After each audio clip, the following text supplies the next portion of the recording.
the frame is more exact than the actual petals, so we have to be very careful about this.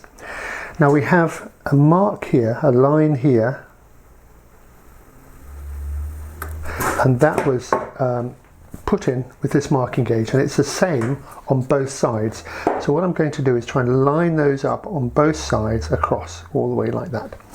So again, seeing this as the surface of our relief carving, the background surface, we can remove more of this, these big cuts here.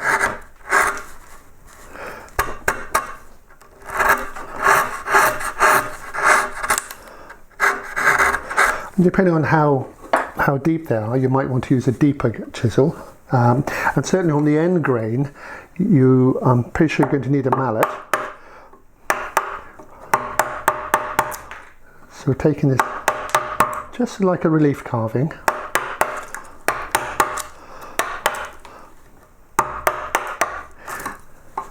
Just above the final surface.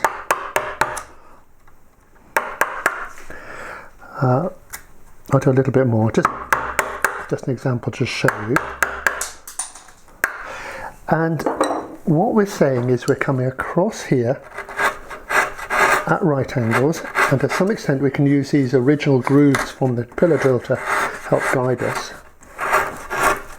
And we stop short of the other side. Perhaps we need to only go a third of the way along. And then everything here should be quite square still. So I'd work all the way along one side. Let's just clean that up a little bit.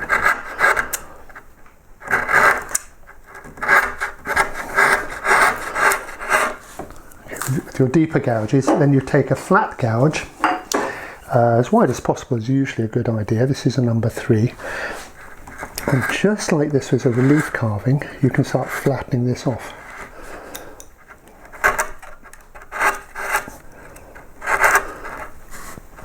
Now the grain's going in this direction here, so I have to come this way a little bit.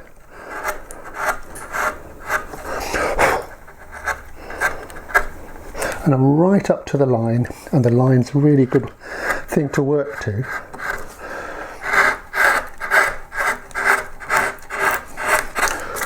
So we're cleaning that surface, and eventually we might sand it, get it very flat, like as if it was a frame, and contrasting with the carving itself.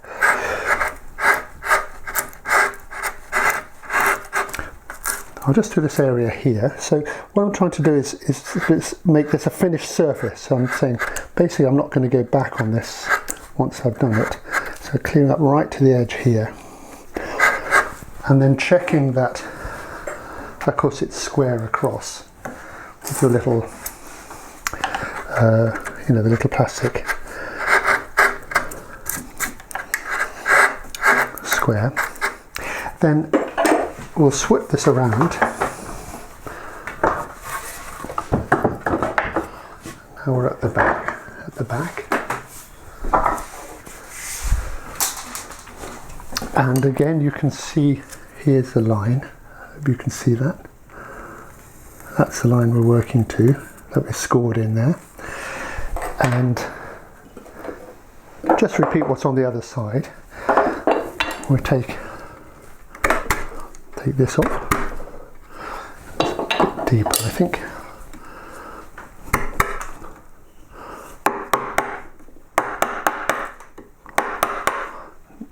Nibble those back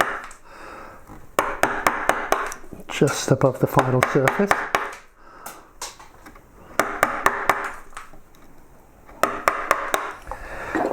And then our flat gouge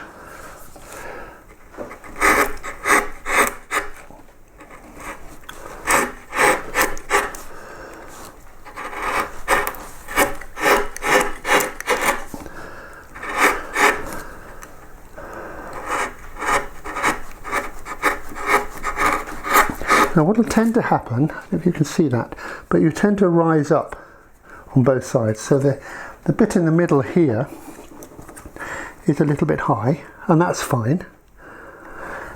That's fine, because it's easy enough to just merge that in across. slicing cuts like this.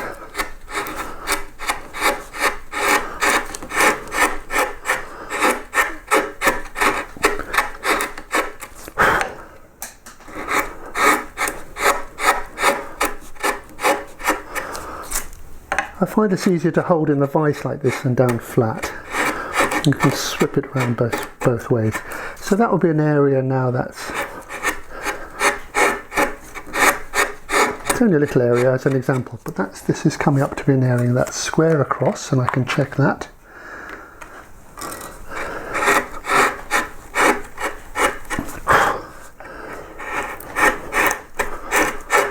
And I now need to continue that this way and gradually work that flatness right across.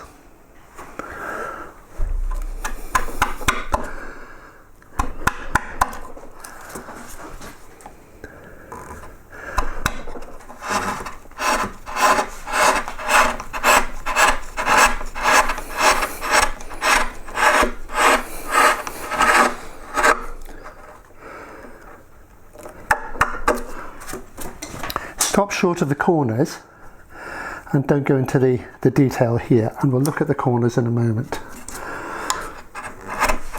The end side, the end grain rather, is much harder work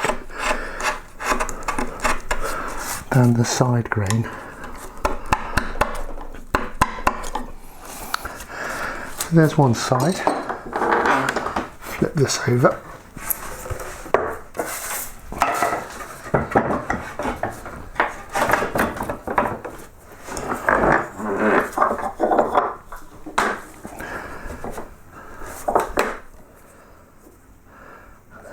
Line.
Let me say something about this line here. This is the score line.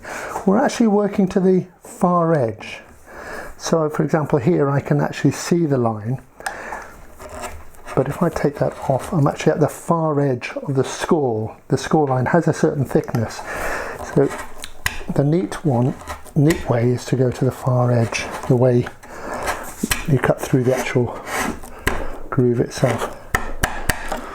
Hard old wood.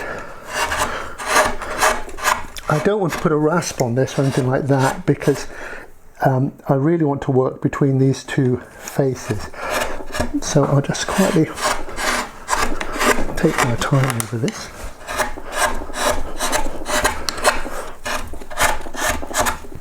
And keep an eye on this. And then when I've got these two clear and square, I can look to the corner. The corners are a little tricky and you have to make sure they're pretty exact. So what I would do is I would just make sure those lines go across so you can visually see where that corner is. Although that's been scored, and that's been scored in theory, I would also take a flat chisel of some sort and I would just make sure that is scored, and that is scored without going in too deep, because it's the edge that we'll see, this corner here. So as before, we can take away some of this wood, like so.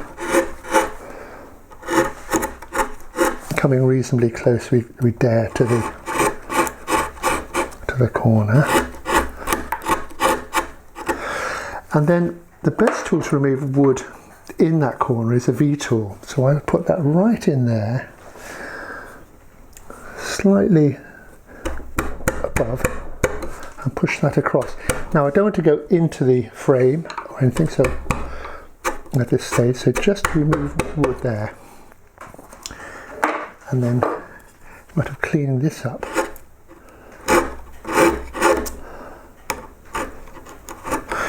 Now, before that pushes out, what I want to do is make sure I have that corner.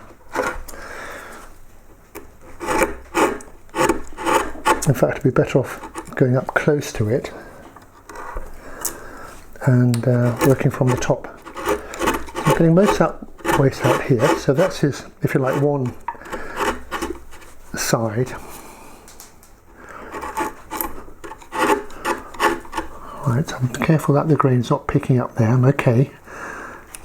So what I'll do now is flip that so that I can come from this edge. So let me do that. So on the other side, I've marked these lines again. I've come through with the V-tool, removing waste, and then I'm sneaking up on this edge here. What's really important is that I'm using the corner here, the corner of the gouge. Probably easy if I sew it this way. The corner is like a little knife going across, and I'm matching those two corners, very much like setting in a carving, the relief carving, those corners here, and then making sure that all that is cleaned up and out. You might want to use a flat gouge, a chisel. You can certainly do that, but really I think you should be able to do that from corner to corner with the corner of the flat gouge, and then just check it again that everything's square, or square, you know, reasonably square, and then that's finished. So we do all four corners and then we're ready to move on. So at the end of this stage, it's as if we've cut out neatly all the piercing all the way around. So this is square, accurate, square, okay, fairly accurate, but just cleaned up. And our next stage now is to reduce this frame so that these overlapping pieces come out. That's one of those things in carving, that to make this come out, we've got to take the background down. And in this case, the frame is sort of like the background.